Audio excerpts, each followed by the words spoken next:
Now, if you go back, the very early chemists just used the word acid to describe anything that was tart or sour, all right? The bases, which we now would more often call alkali, right? They had a slick feeling to them. They're very slippery. And acids and bases can change the color of dyes known as indicators. If we put together some of the things we know about them, then the acids are tart. They will turn a litmus paper red, and they have a pH that's less than 7. The bases are bitter. They turn the litmus paper blue, and they have pHs that are higher than 7. Now, back in 1884, the Swedish guy, Arrhenius, decided to try to formalize this a little more. You know, he's the one who first came up with these numbers here. And he said that an acid was a compound that would react with water to form H plus ions. Well, of course, he's operating in 1884. What kind of materials did he have to work with? You know, he didn't have a lot. So he was incorrect about it being just H pluses. The H pluses would actually attach to the water and form these hydronium ions. He also said that a base was a compound that produced hydroxide ions in water. And way back in 1903, he got a Nobel Prize for this because nobody had done any of that before then. So let's look at this Arrhenius view. Hydrochloric acid is categorized as an acid in Arrhenius's point of view because if you put it in water, say it's AQ, you'll get chloride ions. Who cares? But you'll also get H pluses, which are aqueous. So boom, that's how he was defining. Ammonia, he said, was a base because when it reacted with water, because I mean, if it's aqueous, there's water around it, right? So it could go ahead and actually grab an H plus from the water, leaving behind an OH minus. So that's how ammonia would be categorized as a base under Arrhenius. And although we do an awful lot of our chemistry in water, it is not the only solvent out there. So we will look at it and say that what happened was actually a proton transfer. Oh, yeah, that's right. The proton got away and the proton was grabbed up. Okay, yep. Brønsted-Lowry came up with this proton transfer idea. Then they could say that an acid was a proton donor and a base was a proton acceptor. Now, here's an example of the proton being a proton acceptor. It is a proton acceptor when it reacts with the hydrochloric acid. There, it becomes hydronium. And the hydrochloric acid was a proton donor. So, yeah, it's named an acid. Shouldn't come as a big surprise that it's the proton donor and therefore the acid. So water in this reaction acts like a Brønsted-Lowry base because it's accepting that proton. All right, so let me just draw a little picture. Arrhenius, he had a definition, right? He said an acid produced H pluses and a base produced OH minuses. That was his definition. Brønsted-Lowry, he said, well, they said proton donor was the acid, proton acceptor was the base. This resulted in a lot more things being called bases. As you see, under Arrhenius, it's forming H pluses. Under Brønsted-Lowry, proton donor. Well, an H plus is a proton. So the definition here really didn't change. The definition of acid was really the same. But the definition of base, this is a big step up because this one, the only way, if it accepts a proton, it ends up being water. But this would be anything that could accept a proton. So I could draw this as the first definition was just H pluses.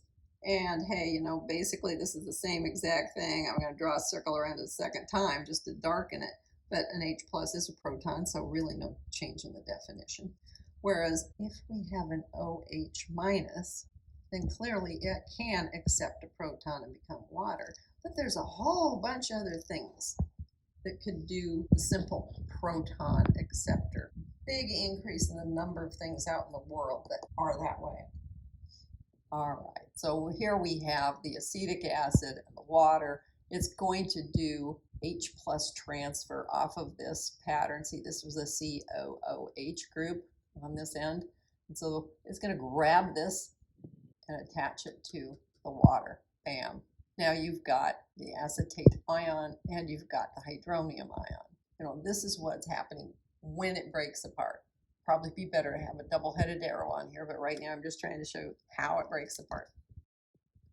So these weak acids, once again, they only partially dissociate. Oh, wait.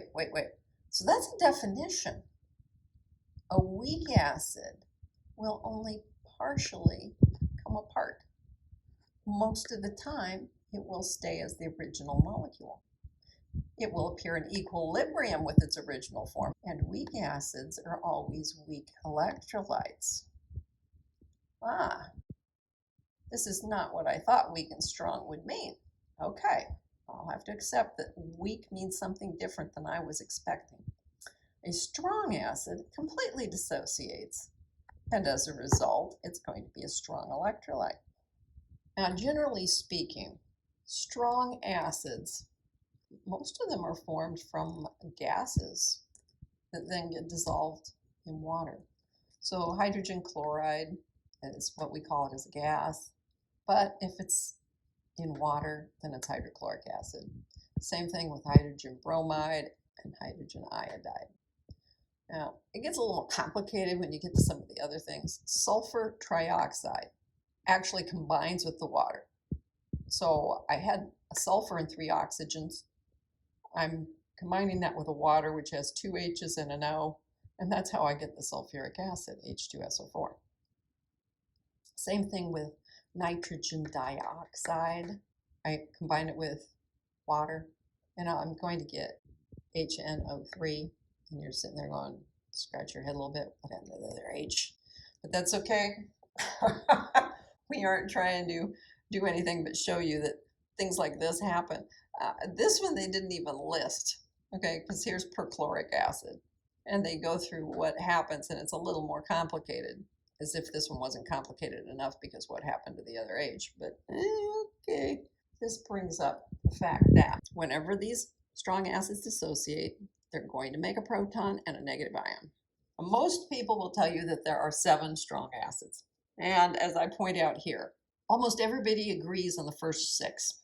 Number 7 is debatable. If you ask somebody in organic chemistry, they'll tell you 1 acid. If you ask somebody who's in physical chemistry, they'll tell you a different acid. These are the ones everybody agrees on. So please memorize these 6, because that will be sufficient. Now, what do I have here for number 7? Well, number 7 is really a question, because I see hydrogen chloride, hydrogen bromide, and hydrogen iodide. Well, let's take a look at the periodic table. There's the chlorine, the bromine, and the iodine. Well, what happened to hydrofluoric acid? Why isn't it on the list? And believe me, it is not on the list in anybody's list. Okay? Why not? 7 star. Why not? Let's see what happens when we have hydrogen fluoride and water. I'm thinking it should just completely dissociate 1-headed arrow and form hydronium ions and fluoride ions. That's what I think. But it turns out it is not a one-way trip. Nope, it is not. Why? Well, let's think back for a minute. I have an oxygen. It's attached to 2 hydrogens, right? It's got a couple of lone pairs on it. And I've got hydrogen fluoride. Well, this can form a hydrogen bond. But you know, this is HF, also a hydrogen bond.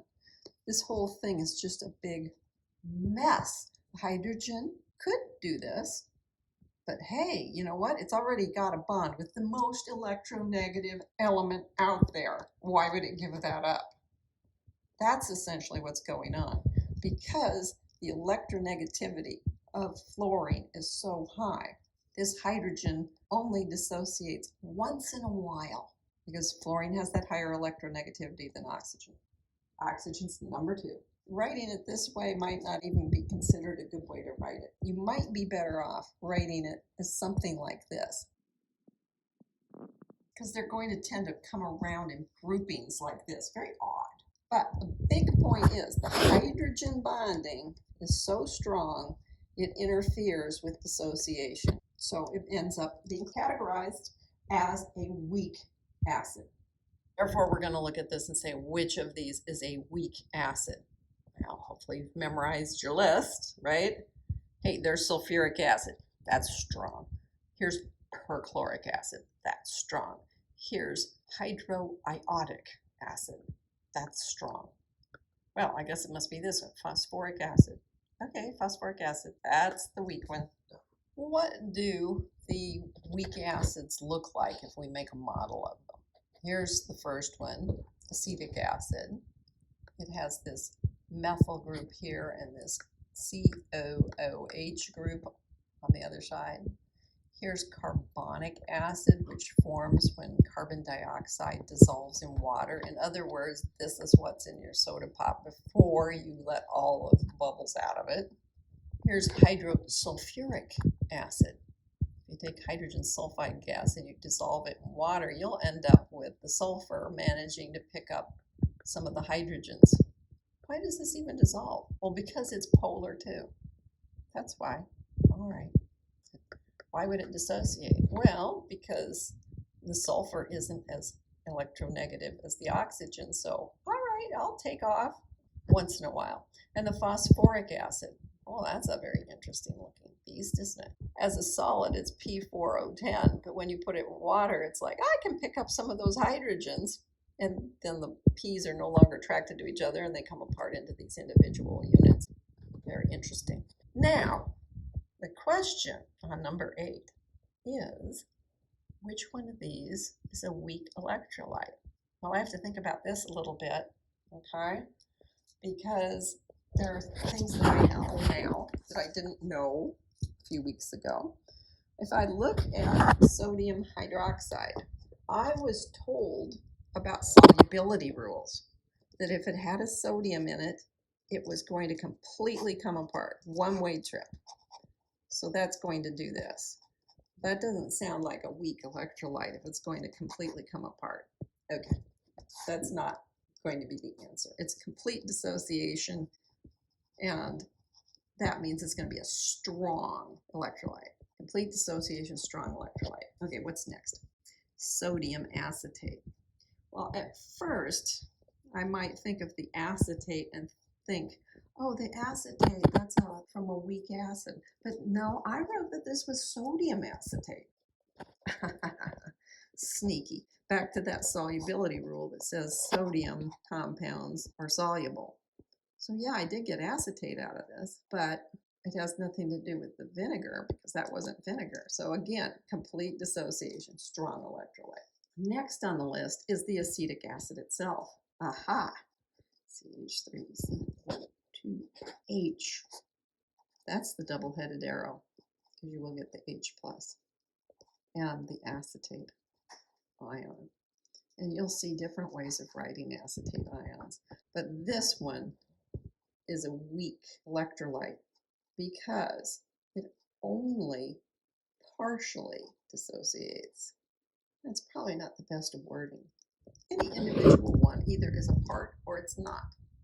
But out of the mass of them, only some of them are going to dissociate. And then lastly, we had glucose.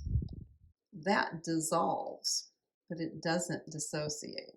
So it is not going to be an electrolyte. So our answer has to be the acetic acid.